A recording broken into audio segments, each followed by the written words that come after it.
Welcome to Last Records. Today I'm looking at deaths that played out in front of millions with nowhere to cut to commercial. From a skyscraper worker falling 100 feet caught on camera to a reporter swept away while reporting live near a glacier, ending the broadcast in the worst way imaginable.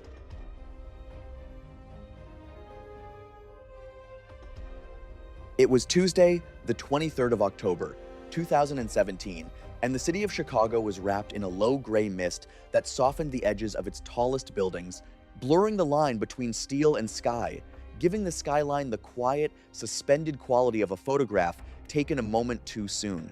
Andres Morera was 41 years old, originally from Guayaquil, Ecuador, holding a civil engineering degree he had never fully put to use. He had fallen into window cleaning in his late 20s and never left.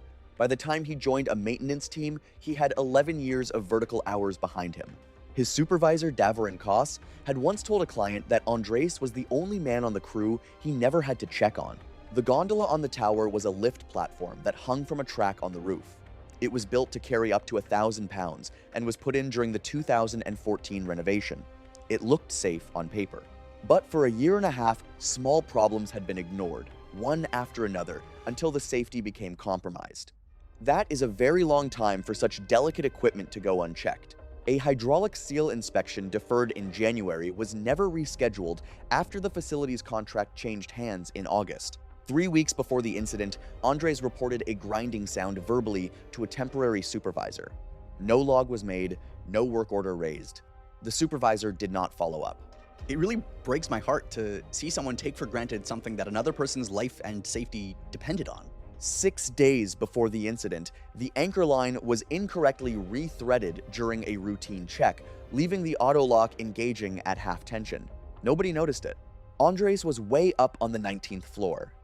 Down on the street, a morning news reporter was talking to someone about the city's upcoming mayoral election. The cameraman held the camera wide, so the tower's glass front filled the picture behind them. Up in the corner of that live shot, almost too small to notice, sat the gondola. At 7 minutes past 7, the hydraulic seal on the left suspension arm failed. The gondola dropped 13 inches in under a second. Andres grabbed the safety rail as the emergency stop triggered, freezing the gondola at an angle. For 4 seconds, he appeared to stabilize, one hand on the rail, his yellow vest bright against the gray glass.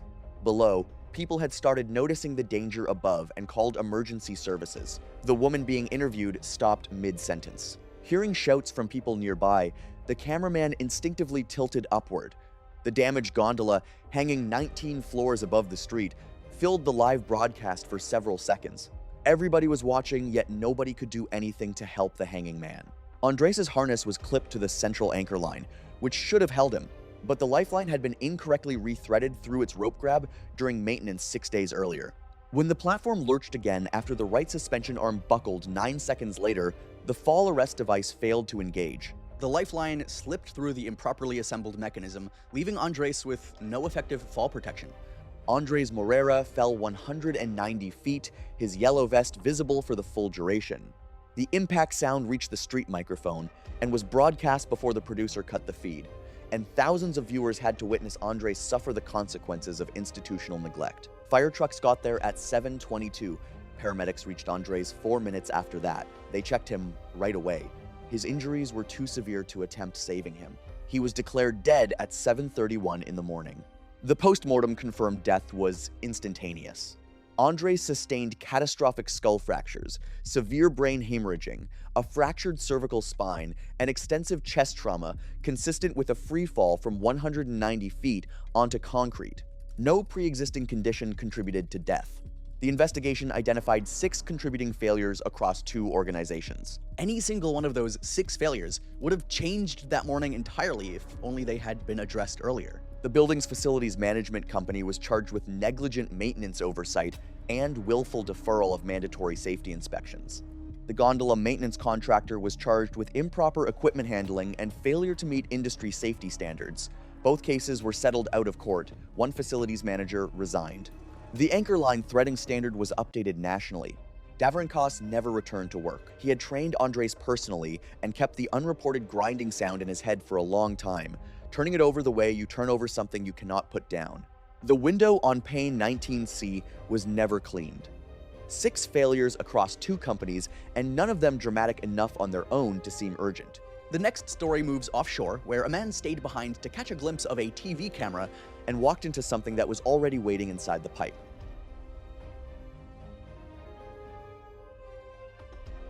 It was on the 2nd of July, 2018. The North Sea on UK waters off the northeast coast of Scotland. On an offshore platform, the wind carried the low hum of compressors and the faint smell of gas, while somewhere inside, the crew was setting up cameras for a live TV broadcast. Curtis O'Shea was 44 years old and was a mechanical maintenance engineer from Aberdeen who knew the equipment better than most people know their own homes. A husband, a father of 2, he had spent 21 years working on offshore oil rigs, maintaining valves, pumps, compressors, and pressure equipment. The platform where Curtis worked sat about 112 miles off the coast of Scotland, drawing oil and natural gas from wells deep beneath the seabed and sending them through subsea pipelines to the mainland, a vast industrial structure that never fully rested, where drilling and maintenance happened side by side around the clock. Curtis had been scheduled to go home that very morning, but he delayed his helicopter departure after hearing a television crew would be filming on the platform, joking with colleagues that he might finally end up on television, calling his wife Fiona before the broadcast began, and telling her to watch with the children because there was a chance they would see him during the live report. I can imagine his family sitting excitedly in front of the TV, waiting happily for him to show up on screen. As reporter Sarah May Collins stood in the gas processing area, explaining how offshore platforms balance production with strict safety procedures, Curtis waited nearby, wondering if the crew might speak with him, and rather than stand idle, he decided to inspect a pressure transmitter that had been flagged as faulty while he was already close. A task that was entirely routine, one that could have waited, but he felt it was a sensible way to use the time while he waited. The workers had shut off, drained, and pressure checked that section of pipe, so Curtis had good reason to believe the line was safe and empty. He took out the last bolts on the transmitter with the same easy confidence he'd had hundreds of times before. What he didn't know was that one of the shutoff valves had failed on the inside. Gas was still trapped in the pipe, hiding behind a reading that said everything was fine. 21 years of experience told him the line was safe. I wonder why the valve told him nothing. The moment the transmitter separated from the pipe, methane escaped at speed. Gas detectors activated and workers shouted for Curtis to move back, but before he could react, the gas reached the spinning rotor of a nearby pump and ignited. Viewers watching the live broadcast saw it happen in real time. A bright flash erupting behind the presenter, followed instantly by a powerful explosion that swallowed the maintenance area in fire, shaking the camera, triggering emergency alarms across the platform, and cutting the broadcast dead. I don't want to think about what it looked like at his home, with his family watching the accident unfold in complete disbelief. The platform's emergency shutdown system activated immediately, containing the fire before it could spread, and when emergency responders reached the maintenance area after the flames were extinguished, they found Curtis O'Shea, who died from fatal blast injuries sustained in the initial explosion, the only person killed in the incident. Investigators concluded that the isolation valve had failed internally, leaving the pipeline under full pressure despite all indications that it had been safely isolated, a hidden mechanical failure that the most experienced engineer in the world could not have detected from the outside. Curtis O'Shea went to work that morning, planning to go home, stayed behind for a chance to be seen on television, and never came back. While his wife and children watched what happened to him live, along with millions of strangers who saw the last moments of his life play out on screen. Our next story happens on land in a racetrack, and one man's determination for glory would seem fatal.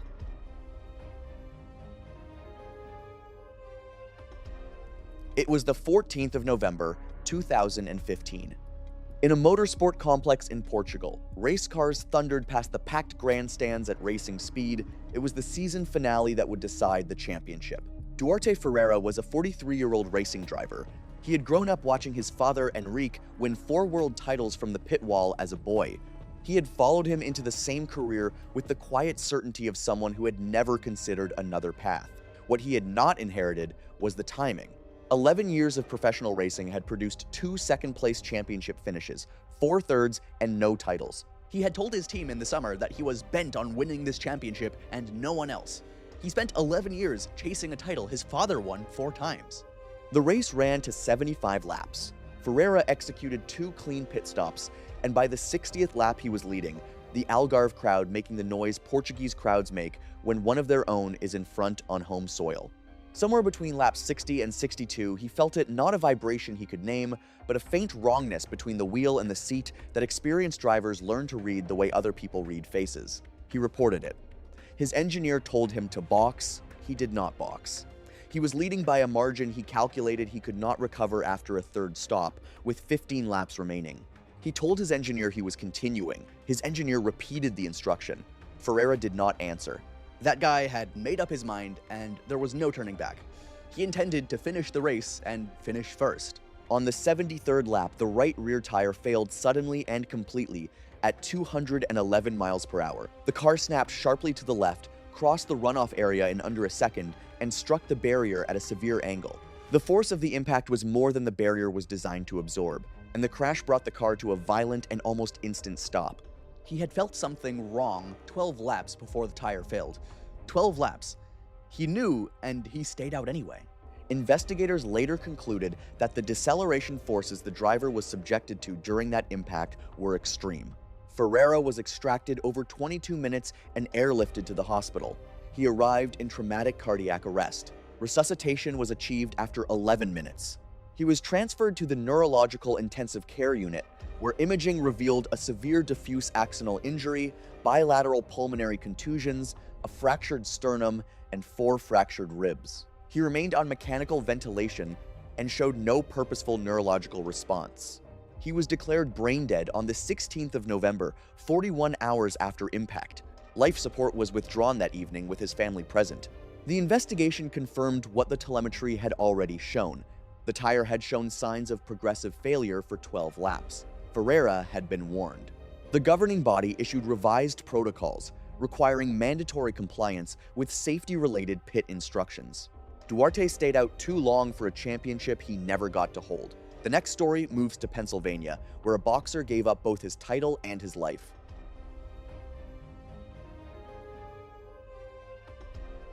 It was the 20th of September 2022 in Aliquippa, Pennsylvania, and the small community gymnasium on the edge of town had strung string lights over the ring, folding chairs packed tight, the smell of popcorn and liniment oil thick in the air, a local news van parked outside with its antenna raised to carry the fight live on the town's only television station.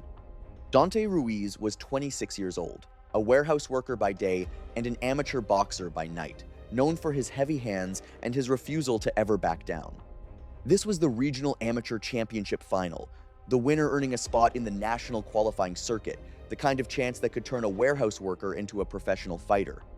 The station usually only showed the weather or town council meetings, so putting this fight on air felt like a big deal. Almost everyone in town tuned in to watch someone from their own community. Dante had trained for 4 months. His coach had told him that this was his only shot, and he couldn't afford to let it slip away. What nobody knew, not Dante, not his coach, not even the physician who had cleared him during his pre-competition medical examination earlier that year, was that his heart carried a hidden flaw, a thickening of the muscle wall, that had never once shown up on a routine checkup. The first 3 rounds were close, both fighters trading jabs, the crowd and the households watching at home growing louder with each exchange. By the 3rd round, Dante was breathing harder than usual, shaking out his arms between combinations, and when his coach asked if he wanted to stop, Dante refused, saying this was the only shot he was ever going to get. He had spent 4 months convincing himself that quitting was the one thing he could never do. Halfway through round 4, Dante's opponent threw an ordinary right hand to the chest. It was just a glancing hit, the kind that usually means nothing. But Dante stumbled back, dropped to one knee, and fell. The referee stopped the fight right away. The ringside doctor checked for a pulse and found none, and started chest compressions as the crowd fell silent, the cameras still rolling the whole time. For nearly 90 seconds, there was nothing. Then a weak pulse returned under the physician's hands, and Dante's chest rose on its own, drawing a ragged breath as paramedics rushed the stretcher in. For a few minutes, it looked as though he might make it, his eyes fluttering open once before losing consciousness again in the ambulance. For a moment, everyone in that gymnasium believed they had watched him come back. His heart stopped a second time before they reached the hospital, and this time it did not restart. He was pronounced dead less than an hour after the final bell. The autopsy found hypertrophic cardiomyopathy, a thickened heart muscle that, under the intense physical exertion and adrenaline of the bout, developed a fatal ventricular arrhythmia. The chest punch coincided with his collapse, but was not considered unusually forceful, the kind of adrenaline surge any competitive round produces, becoming fatal in a heart already stretched past what it could bear. He had taken harder hits 100 times before, and it had never once been the punch that mattered. The collapse, broadcast live on television, shocked the local community and the amateur boxing world. In the months that followed, tournament organizers expanded their pre-competition heart screening procedures and improved their emergency response protocols. The next story moves to Iceland, where a journalist spent his career explaining what glaciers were doing to the world and died on a shoreline that his own reporting had described. It was on the 11th of July, 2013, in southeast Iceland. The region's glaciers constantly shed ice into the surrounding water, a natural process that attracted both scientists and visitors every year. 34-year-old Erik Gunnarsson had spent 12 years as an environmental journalist for an Icelandic television network. He had built a reputation for explaining science clearly and honestly, without drama or exaggeration, believing good environmental reporting should help ordinary people understand the world around them. Scientists in Iceland were investigating unusual changes in a glacier-fed lagoon.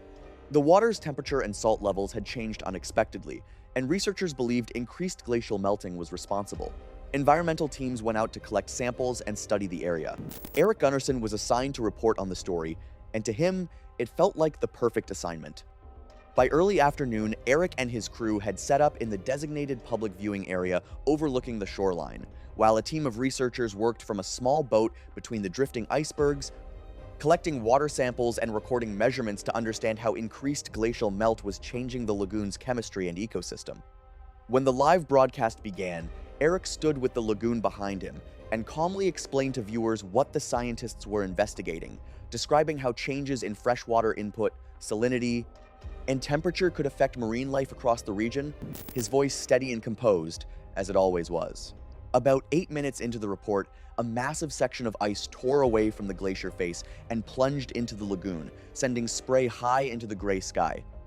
The first wave washed hard against the rocks, pushing spectators backward but causing no serious harm. Erik turned back to camera and explained that calving waves were a natural feature of the lagoon. He believed the danger had passed, but it hadn't. And the irony is, he knew glaciers better than almost anyone standing on that shore. The first wave hit the shore and bounced back off nearby icebergs, joining with other waves to form a much stronger surge than anyone on the beach expected. It rushed in faster than people could react. The water knocked Erik off his feet, and the back of his head hit a basalt rock, causing terrible brain damage almost right away.